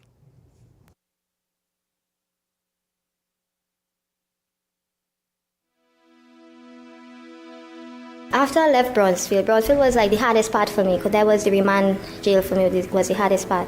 But when I went to Morton Hall and I met all the other Trinidadians, I ain't lying to tell you, I had some good laughs. We had some good luck. You know, wherever we had Trinis, you always find a place to party. We always find a place to lime. Mm-hmm. So we always have music playing, and we gonna be dancing, and we just try to forget that we in prison. You understand? We used to cook, cause we had microwaves, them kind of thing. We used to cook macaroni pie and all that kind of thing in microwave. On a Sunday, we used to make a dumpling and saltfish. Every day we needed flour. Every day we needed flour to make dumpling and saltfish, because they used to sell those things on the canteen sheet. So we always, dumpling and corned beef, them kind of thing. So we used to do things to, just to occupy ourselves and be like, it already happened and there's nothing we could do again about it. So we used to just try to find things and occupy our brains and that kind of thing. And then Morton Hall came and closed down, and they shipped us to Drake Hall. Some went to Drake Hall and some came here in Downview. Now Drake Hall, I don't tell you, I didn't feel like I was in prison down there. I swear to God, I didn't feel like I was in prison. We've been to Drake Hall, we know what you mean. Yeah, I didn't feel like I was in prison, because every weekend we have a party. Every weekend we just carry our music in the association room, and just all the 3 days come together and we just have a party, buy bare things off a canteen, snacks and drinks and things, and we just, and had times I call home and they would actually be here and they would say, what are you doing? I was like, we party. What do you mean you party? And they'd be like, yeah. They're like, you're not in jail. You happy you're not in jail? Cause them times I wasn't studying in prison no more. I just kind of, even though it had times like when I'm in my room, I would like focus on my siblings and my mother, and then I get emotional and cry. But on the other hand, I used to be like, it already happened. I just had to learn from it. You understand? And I did the gym course. I really like fitness too. And I did the gym course and everything. I got a certificate from that. And until it was good. Amongst them other Trinidadians, we had some fun time. One thing I believe in is that I don't live my life with regrets. We all do things, we make mistakes, and then you had to learn from your mistakes. But doing importation and getting arrested could never make up for your freedom. Never. Because just the fact that you're not around your family, and I see women in here who lost brothers, sisters, mother, father, and they had to grieve by themselves in prison. They can't do nothing, they can't, it's hard. I was crying the other day for a friend who lost her father. A family member called the prison and said her dad died. And we were in work together. And just seeing her cry just makes me break down. Knowing that you could just hear bad news anytime about somebody back home. And you can't do nothing, and that kind of thing is just hard. So it's not worth it. It's not worth it. Even though it have women, I meet women who say they will do it again. And that does have me like, are you serious? Or prefer to leave out there and come back in here and sit down and complain about the prison food and the officers not treating you good and them racist and them for your freedom. I just can't get, even our women who come to me and ask me, how much cocaine costs in Trinidad? I tell them, yeah, how much for a kilo in Trinidad? Because they want to get links so they could do it again. So it's like a cycle. Even though it how women do time, it won't end. Women just had to be strong enough to know how much you could lose in a short space of time. And is it worth it for you or not? For me, it ain't worth it. Cause as the oldest, I want to see my sisters and brothers finish school and do something. I want to be there for them. Every graduation, every whatever, I want to be there for them. You understand? So I don't want to be in a situation like this again. I won't allow myself to be in a situation like this again. Back home, yeah, you see them pipers and them on the road, that kind of thing. But when I come in here and see women, talking about young women who go through this drug abuse, I mean, it was ridiculous. And I think my heart goes out to them because I don't smoke, I don't take no kind of drug. I don't smoke, I don't drink nothing. You understand? And when I see some women in here, how they go mad when they can't get something. They go mad, they actually start to freak out, that kind of thing. And I see the impact it have on them, and they lost their family, they lost their house, they lost everything. It's terrible, it's terrible. That's why I say I cannot get myself involved in that no more, never. Because the way it tears up people, especially women and kids. I have a soft heart when it comes to kids. Like, I just can't see kids suffering. And seeing how they lost everything, and the young children had to be on the streets and that kind of thing because their mom ended up taking drugs and that kind of thing. It's just not cool, it's not nice. Women of Trinidad and Tobago, even though we all go through our ups and downs, we don't have money, we this, we broke, whatever, all year, it's not worth it. Taking a plane and coming to another country that you have no family, you have no friends, even though you might probably know one person in whatever country, it's not worth going through that humiliation and just the fact that you can't see nobody that you love and nobody can care for you because you're in a vulnerable state, being in prison. It's not worth it. It's not worth it. So find other alternatives to get your money than for some dude coming and tell you, here, well, will you carry this for me and I'll get XYZ. It's not worth it. Let them do it themselves or let them find somebody else. But all the women are begging all you, it's not worth it. And that is how the cookie crumbles. You just listened to Trinity and her story. And as indicated, this is for your education. The act here was a vulnerability, so the person took advantage of that. And this is where the focus is most of the time. People who are vulnerable, people who are living in depressed areas, and the people know they're not working, and it's easy to come to mind, oh yes, I know this girl, Tamika, she was working here all the time, but she's home now, so let me give her a call and see if she's willing to do it. And that's how it starts, And then to somebody with no money, 50 grand is a lot of money. Absolutely. And a plane trip when you never traveled before, taking that one time. I love how she said the 50 is just when it's so fast. Yes. If you're just joining us, you're listening to Dependency, and after this break, we still have Rael on the phone. She went through the same thing. Let's hear her thoughts.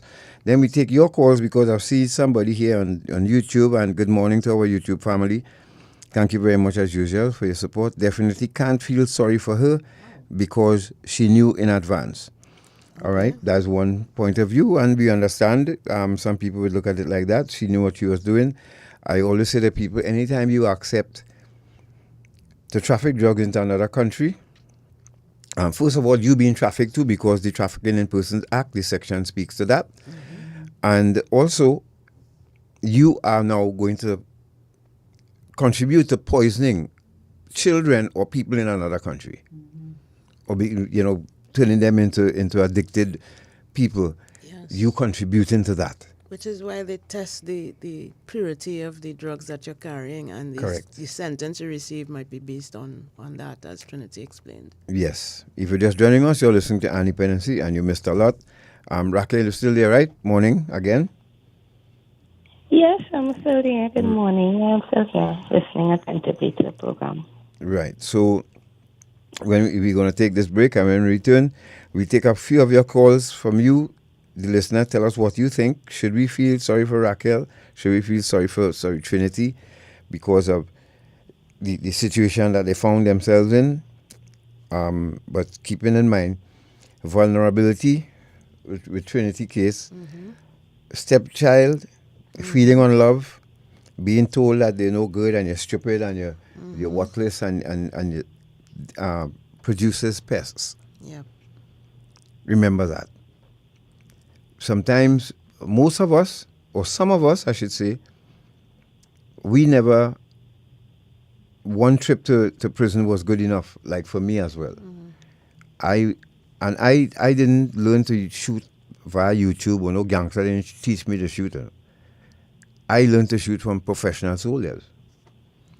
And many times on my journey here, Natasha will tell her, she's my witness, that we found ourselves in situations, sometimes we sit and empty a bottle of quarters and check them for me to go in the bank so we could change it to buy something to eat.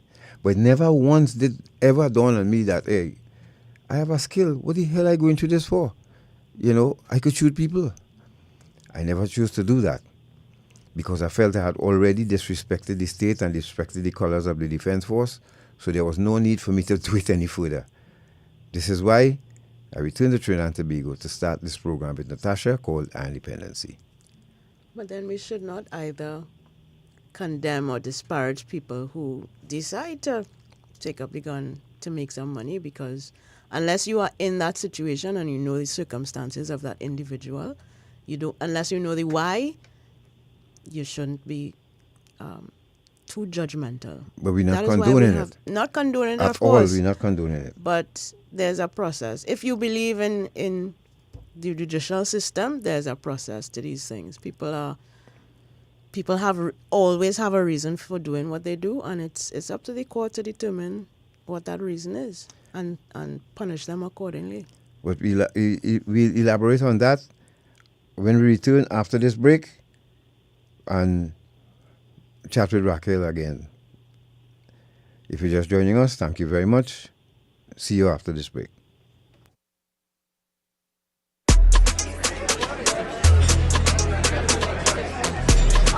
$50 by 20, $50 by 25.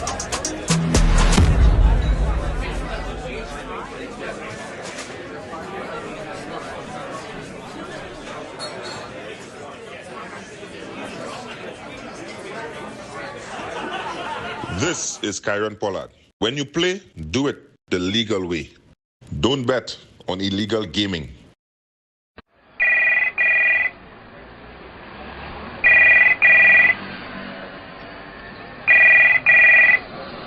Hello. Hi, this is Trafficking from HMP London. Can I speak to Miss Sheila, please? This is Miss Sheila. Hi, I've got an important call for you. Please hold the line. Mommy, it's Sherry. Oh, God, Sherry, we looking for you all the time. 3 weeks now. Where you going? Mommy, according to Talia, I get locked up. I had drugs in my luggage and I'm in England right now. In jail. Oh, God, Sherry, what? What you do? How you reach there? Oh, God, how we gonna go? Oh, God, Mommy, don't cry, don't cry, don't cry. It'll be all right. Sorry, sorry. Eye on Dependency. Reality radio at its best every Sunday on I-95.5 FM. Don't miss. Slavery, a terrible time in our history. The kidnapping, buying and selling of people for profit, the exploitation of another human being. It still exists today. It has a new name: human trafficking. Anyone can be a victim. There is forced labor, sexual exploitation, and domestic servitude. Human trafficking is a worldwide problem and an emerging concern for us here in Trinidad and Tobago. If you know of or suspect human trafficking activity, call the counter-trafficking hotline at 800-4CTU or 800-4288. Human trafficking is a crime. Identify it, report it, stop it. A message from the counter-trafficking unit of the Ministry of National Security. Eye on Dependency with Garth and Natasha. Reality radio at its best, where every life is a biography. Sundays at 10 a.m. and exclusively on I-95.5 FM. And streamed live on the Eye on Dependency Facebook page and YouTube channel.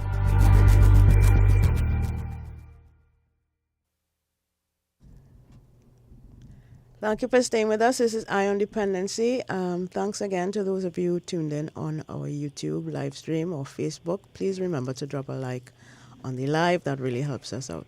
And those of you in your kitchen right now listening on radio or cleaning your car, as some of you do, you're cleaning out or you're preparing to start the week and listening to Dependency, we hope you are learning something from these lessons you're hearing here this morning. Rael, your thoughts? My thoughts, listening to Trinity's story, I have a lot of similarities. Firstly, I'll point out when she said she got locked up on September the 11th. That was the day I got locked up as well. That was the day. 9/11, I will never forget it. Wow. Never. Yeah. And listening to her story, she took the same journey, the same steps to reach where she went that I took, but mine was different. I didn't know that I was going to be doing something like that until I arrived at the supposed job agency that I believed to go. Yeah, so you were tricked. Yeah, you were tricked. Yeah. And when I declined, I said no. It is too risky because, it's drugs. You're leaving your country to the next country. I think I didn't know enough that was a possibility, getting locked up. So, but then they were like, nah, your money done spend. You had to go. You're going. And that's you're trapped. Tricked and trapped. You know? You done it. Yes. You done inside the net already. You're in the web. Yeah. In my mind, a job agency, the reality is, you're going with it today. And it's the same way Sarah, our local girl here, Sarah, yes, she answered an ad in the newspaper. Yep. And next thing you know, she was trafficked. You know, and the guy who got arrested and charged for trafficking, our first conviction, that's how her story started. Ad in the newspaper, yeah. For models. For models. And so people really have to be careful. Trinidad and Tobago, we have living among us people who you would not believe, who selling other people to the devil. You know, that person could be in the maxi next to you, even the driver, the taxi, the bus, working right in the next cubicle next to you, and you will never know. Or in the office next to you. It could be the manager of, Yeah, and some of them go to church too. Absolutely. So, this person doesn't, it don't be revealed to you what they're into. So all we could advise to you is not our job to go after traffickers. That's law enforcement job.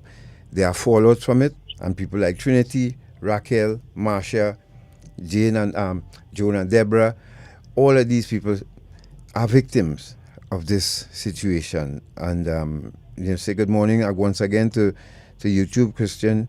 We take some of your calls. Tell us what you think quick before we get into the video that we want to show you, the shootout between the 12-year-old and the 14-year-old against police and how that turned out.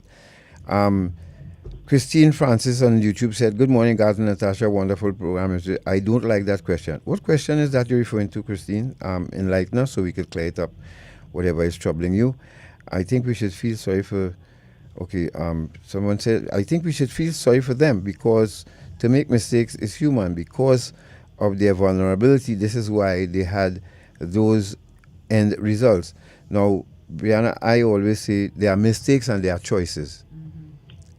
The mistake different choices. They made those were choices, right? Those who volunteered, they made a choice to do it. Those who tricked, well, and trapped, they didn't have a choice. Hello, good morning. Good morning. Morning, Mr. Sinclair, and to Mrs. Sinclair, and to Mika. Morning. Morning. And the ladies. Good morning. Most of the people I heard that I know attempted to make the run really were women.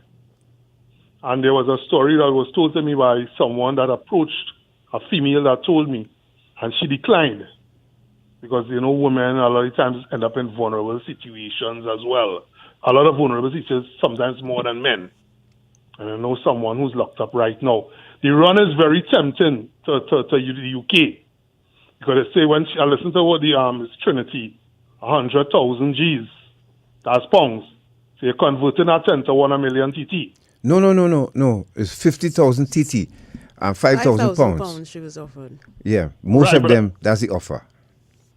No, but I'm talking about the words of the cocaine. The cocaine. Yes, okay. Yes. Uh-huh. Street value was 100,000 pounds. Yes. Right.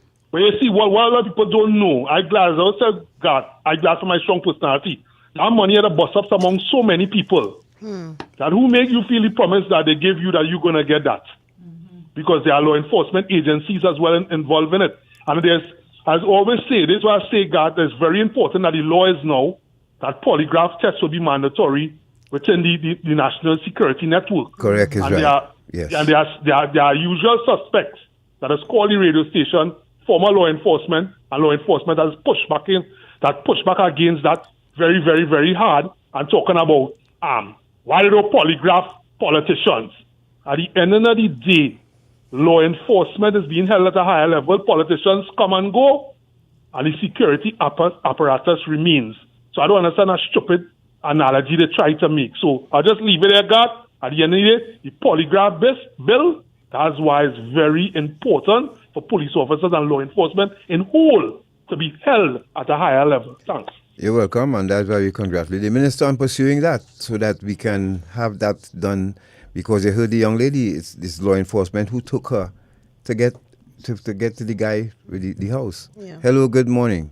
A special good morning to you, God, and special good morning to Natasha, all the listeners. I'll say morning sunshine and morning sunshine. Nice to see you. No, sorry, not you are calling sunshine. I listen to as long as I'm home, I listen to your program. I don't like to miss it at all. But sometimes, as you said, it's a choice sometimes some people make. Is it that some people, when they make a choice, they want to be on the glamour and glitter side and a lot more and feel they would not be caught? Because I cannot understand. I understand the lady who just spoke, right? But in this modern time, where it is somebody will be paid to go and traffic drugs and know the penalty they would have, do you think it worth it? What I think should happen, God? They should have like an agency. I have a lot of young people who have serious problem with the children, their parents, and where they are living. And let the government open some institute to analyze these people's problem and see what way they can help, because when they go outside and they have to do things that invade the government privacy and the government intellectual what it is we are doing, it costs this country much more than to assist these people with a few $1,000s to make them have a better life and put them through counseling and let them have a camp where they can come in and learn a day-to-day thing, and nighttime, when nighttime come, how you're supposed to address yourself instead of glamoring up and going to parties and letting men use you. God, have a blessed one, and thank you very much. Thanks very All right, much. thank you very much. Back to that. Oh, we have another call. I would say, Sunshine Ben Gucci, morning to you, my dear. Thank you very much for joining us. Morning. Good morning. Good morning, Garth, Natasha, and company. Morning. I want to tell a very brief story. It's only 30 seconds to tell the story. It's a well-known story. This gentleman was at Piaco Airport, and he felt an unusual pain in his belly, and he knew one of the bags he was carrying of cocaine had burst. His handlers directed him to a private hospital in Trinidad. The cocaine was removed. He was given the cocaine, and he went back home with the cocaine, and that was it in Trinidad. Now, God, I want to ask you this question. Given the proliferation of drug trafficking in Trinidad, how many persons who you see walking around normal are involved in trafficking as news in this country? Give me an estimate now. Annually, how much? 1,000, 3,000? How much? I'll listen to your comments. That's a stretch. I wouldn't be able to say that. But I mean, you heard what Trinity said. She met 9 Trinidadians in the UK when she went there. Fortunately for Trinidad and Tobago, I must say that Dependency was the first radio program that started doing these interviews on live on air. Our first interview was a young man from Tobago who was working for Caribbean. He worked at Caribbean Airlines at the time, and he was caught in a sting operation put on by SAUTT and the National Crime Agency of the UK, where they extradited 27 nationals of the Caribbean for conspiracy to traffic cocaine into the UK. That was a big operation. And we played that interview back. And then when we started, all the names of the prisons you hear called Morton Hall, Styles, Drake Hall, all of these prisons, Bronzefield, we visited all of these prisons and were able to get these interviews. So Eric, to answer your question, we don't know. The thing is, they don't walk with a sign. So we don't know if it's hundreds or thousands or what. All we know, and like I was trying to explain to my friend, the former police officer, that they could kill how many they want. There will always be people to replace them, and there'll be people to replace the drugs and the money. Easy. That is easy. That is why people could buy a plane to deliver drugs and crash the plane, and it don't matter. They could make submarine and to transport cocaine, because the money is a bottomless pit. And they get addicted to the money just as people get addicted to the drugs. Hello, good morning. Hello? Hello? Morning, you're live on the air. Raquel, I'm in sympathy with Trinity, man. As Shadow said, poverty is hell. You know, she wasn't working and thing, and I'm in sympathy with her, man. Bye. All right. Raquel, somebody asked here on YouTube, would you be willing at some point to tell your story, to go to schools and communities? Because that's a good way to start to when you want to build your cred, your street cred, and get that opportunity to speak to larger audiences. Are you willing to do that? Would you be willing to do that? Yes, I will be willing to do that, because like the caller before, he said poverty is hell. Going to school, you always know there's a lot of poor young men and women going to school. There are affluent ones and middle class, and then there are the poor ones that have to literally check the days when they could actually sleep on the bed, when it's their turn. You know? It have that. And being in situations from young, you hear Trinity spoke about having to buy shoes, and the first opportunity she got to run away from being in that house of 7, she took it. Yeah. She took it. She ran into life not knowing what life was, because she wasn't taught what life was. Same thing happened with Sarah too.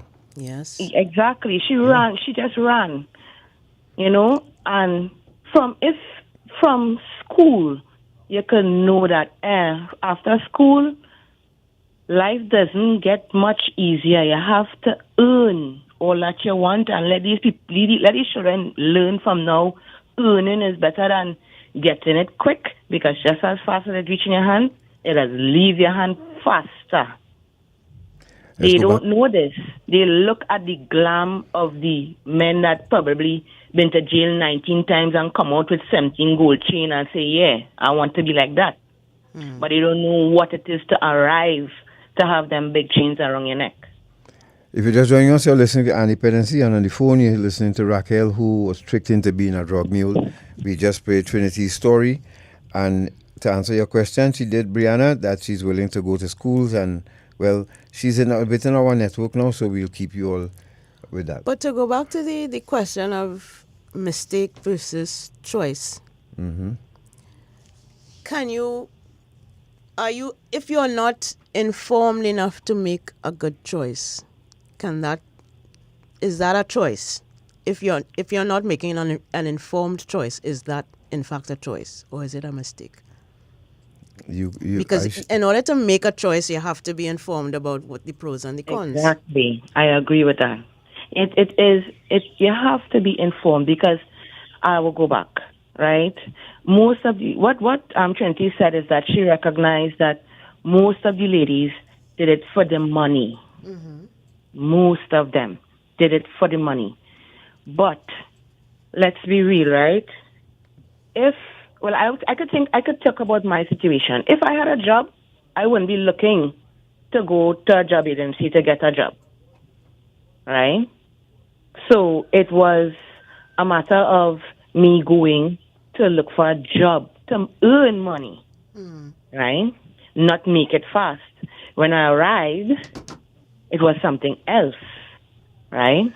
That's that side of it. I wanted to earn. But it have those that will want to say, let me give you this and you'll get that. But if you're already in a situation where you don't need the money, you may say no. But if in a position where you need the money, you most likely will gravitate to yes. You will contemplate the consequences, but the fact that you need this money right now, you will waver to that. 6223.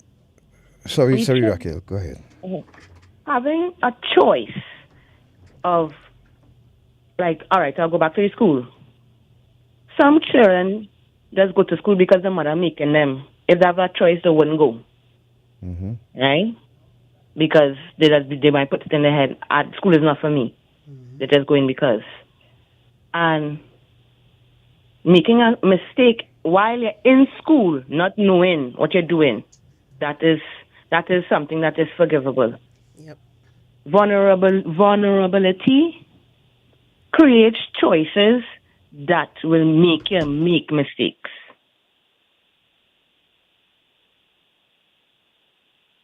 So, all right. So you're just listening to Trinity here, to Rael, sorry, and we want to take a few more of your calls before we go to that video. Now, if gunfire triggers you, then this video we're going to show you in a while, a shootout between a 12-year-old and a 14-year-old with police.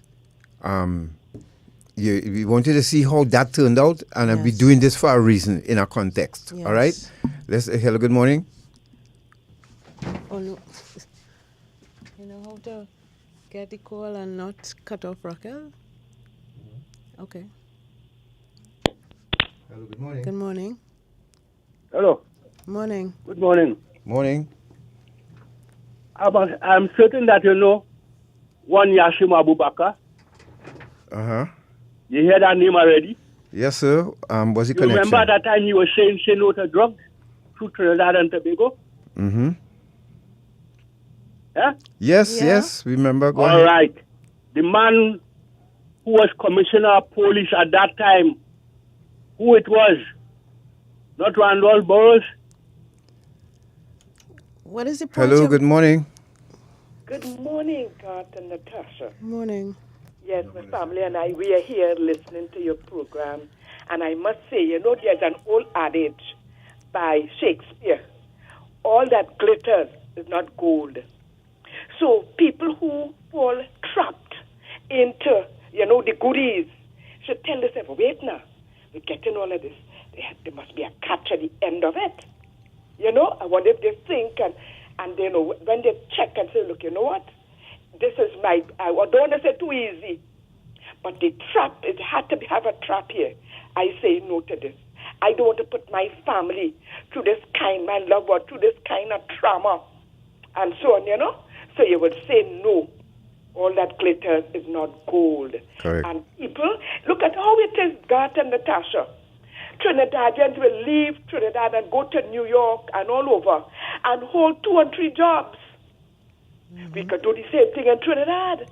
If you are an ironer in one place, you could do a little babysitting and so on and make your money without putting yourself and your family through that kind of trauma. There are other ways to earn income and not through that. All that glitters is not gold. Thank you, my dear. Thing is in the tail. Thank you, Yes. guys. All right. Hello, good morning. Hello? Yes, you cut me off, man. Yeah, no, because, because we're trying to figure out the context in which you're bringing up Yasin Abubakar and the commissioner then. The man had a charge for him on concerning cocaine, All right. and Cuthbert Charles was murdered. Hello, good morning. Good morning. Morning. Kola, you have to be mindful the umbrella we under here and you see allegations and hearsay and we don't know. I'm sorry, we cannot entertain that. Let's stick to the topic. We're dealing with an issue here. We're trying to educate people on the dangers of this. Please work with us here this morning, all right? But thank you very much. I'm sorry if you feel offended by me or by us not wanting to engage this conversation. Good morning. Yes, good morning to you, Garth and Natasha. Morning. And to your guests, Rael, Trinity. Hold on, excuse me. Listen to you. Good morning. Yes. I must first of all commend Rael and Trinity. Having made their mistakes, suffer the consequence, and now they can tell the story and pressing on with their lives, even willing to assist in terms of sharing the stories, helping others to not make the same mistake. Now, a previous caller mentioned about making informed decisions. I safely say that not all decisions made or bad decisions are informed. Why? Because I was introduced to cocaine. I was not informed about the danger or the addictive nature of the drug. Correct. I went headlong. Bad choice. Uninformed. Correct. You got in a situation where you was introduced to cocaine. Were you informed about the dangers and the addictive nature about the drug? Nope. I was just told how good it would make me feel and keep me up at night to study. Good. Exactly. So I beg to differ from the sentiment expressed just now by a former caller that when you make decisions, ought to be serious. All right, you're breaking up, caller. We're losing you, but we understand. We got the point. All right. All right. Let's go. Shortman, line up the video, please. Video F. Before you run out of time. And callers, thank you so much. Keep sending your comments. And for those of you who just joined us, you can get the beginning of this program after we come off air. You can go to our YouTube or Facebook page and get it. And the board of Queen's Hall and the family of Michelle Joy Williams, this is just a public service announcement, invite you to a celebration of life of the former director of Queen's Hall and friend of many. This will be on Friday, 23rd August. And this is the daughter of Miss Joan Yule Williams. Friday, 23rd August 2024 at 10 a.m. the foyer of Queen's Hall, St. Anne's. To find out more, please call 376-5699. That's 376-5699. All right, and this is the board of Queen's Hall and the family of Michelle Joy Williams going to be engaging. So, Natasha, let's do this video quick. This is just to address the people who celebrate our police officers killing what we refer to as pests. let's take a look at this. Like I said, if gunfire triggers you, then I would advise that Please you don't, but be advised. Be advised, right? And also be advised that this did not happen in Trinidad and Tobago. This happened at least 3 years ago. And of course, you would put it into context based on the individuals that are appearing on your screen. Right. Yeah? So let me set it up. A 12-year-old boy and 14-year-old sister was in a shootout with police officers. Let's see how that ended up. We're getting our first look at the 12-year-old boy who cops say opened fire at deputies along with a 14-year-old girl. Today he was in court, and considering his age, it's hard to fathom the charges he's facing. Many news outlets have decided to show his face, even though he's a minor, because of the seriousness of the incident and the charges. Les Trent reports. He looks like he could be in the principal's office for some silly prank at school. But this 12-year-old is in huge trouble with the law. You're also charged with attempted first-degree murder of a law enforcement officer. Travis O'Brien and a 14-year-old girl are accused of opening fire on cops during a 30-minute shootout. Gunshot fired. Everybody get hard cover. They were coming out to kill cops. The 12-year-old did not speak during today's hearing, at which the judge referred to him as Mr. O'Brien. Thank you, Mr. O'Brien. Cops say the boy and the girl ran away from a home for troubled youth. They broke into a house and found 2 shotguns, an AK-47, and a handgun. When cops arrived, the girl reportedly said to the boy, "I'm gonna roll this down like GTA," referring to the violent video game Grand Theft Auto. Shooting out the rear window toward my direction. Deputies ducked for cover behind trees. They just busted out the window in the back. Stand by. Female has a shotgun in her hand. Stand by. Put the guns down now! She's got the AK and the shotgun. She's wrapping around the top of her neck. Then came the stunning realization that they were being fired upon by children. Hey guys, just hold behind hard cover. Let's not shoot these kids, man. Let's just hold on. Take our time. 10-4, they're shooting at me. She's re-racking around inside the shotgun. All right, let's not engage them anymore. Let's not challenge them. Just hold behind hard cover. We're just going to hang out here. You can hear one officer praying it doesn't end badly. Don't make me do this. Don't do this.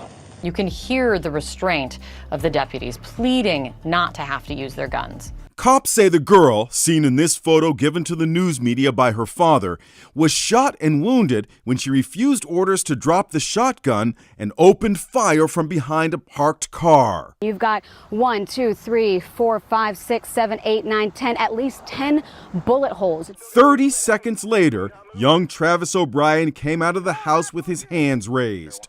They shot through the bedroom window. They shot from the garage door. This is like Bonnie and Clyde. Now these juvenile Bonnie and Clyde desperados have to face the music. You're also charged with attempted first-degree murder of a law enforcement officer.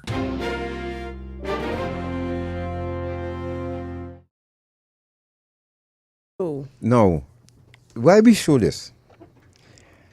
You see, folks, we have to find out at some point in time what's driving our young people to do the things that they do, whether it's drugs, whether it's poverty, whether it's just waywardness, whether it's we don't know. But if we kill them, we still would not come up with a solution. So, and this is what we understand a shootout to be. Yes. Right? You shoot, we shoot back. You shoot, we shoot back. And if you have the opportunity, you take them down, right? No. I always say, if you stupid enough when Trinidad and Tobago Police Service come for you and you raise a weapon at them, then that's suicide by cop, they call that. Take them out because you're foolish. But isn't there an option, officer, who listened to this program this morning? We have police youth clubs. Wouldn't you like when you retire as a police officer that some youth man walk up to you with a child and wife and say, "You remember me? I was the person that was caught in that situation and you spared my life. Now I'm a good citizen. I'm a constructive citizen. This is meet my wife and this is my baby. Wouldn't you feel nice? I feel nice when people come to me and say, you know, because of your lectures, I was able to retire gracefully and I'm doing well now. This is all we're asking. This is all we are asking. And this thirst for blood that the citizen rehab do motivate you to go out there and do that. This is all I'm saying. I was a pest too. And if a police officer had taken me out, there would have been no independency today. Wayne Chance was a pest. Deceased Wayne Chance was a pest too. But he has an institution now that is much needed in Trinidad and Tobago. He left that here for us. So all I'm saying is that if we could save a few lives, then let's do it now, please. I'm asking. We can't expect fast food policing that we just go take them out and dump them in the back of a vehicle and carry them. Come on. Please. There are persons celebrating a Pearl. Maybe you haven't seen it, but there are persons celebrating. There are persons who are and have been over the time that we've been experiencing this kind officers, of violence. You know, yes, keep good, it up. Yes, well done. Good riddance to the good pests and the the cockroaches. Yeah, but again, I was a pest too. But look what I'm doing today. And I credit Franklin Edwards, who's retired now, who was at the OCNFB at the time. Well, he ended up in OCNFB. At Ocknew. That's where he started, I think. But he was the arresting officer. He arrested me, Frankie Edwards from Tobago. And as soon as I was released from prison, I went to look for Franklin Edwards and give him 2 tickets to come Spectacular, where I was singing at the time. Thanking him for arresting me because he saved my life.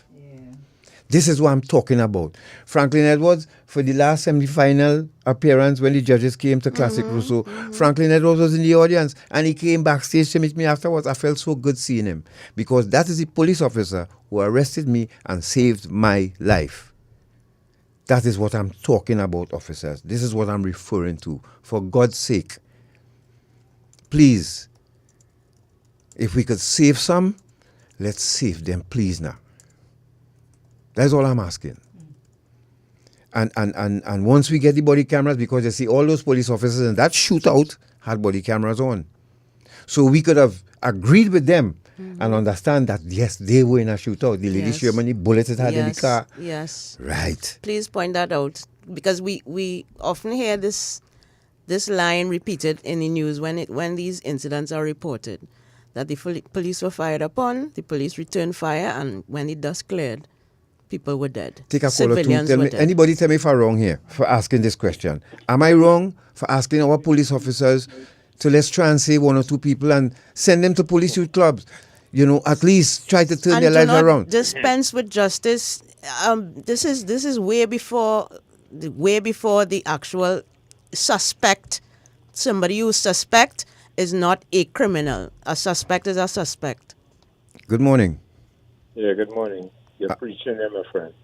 Pardon? I must say that, I say that you're preaching because what you're saying is the correct thing. I am sure that this week on they didn't have 6 guns shooting at the police, but 6 people died. Thank you. And we spend a lot of money on body cams for our policemen, and nobody, you don't see nothing, you don't hear nothing.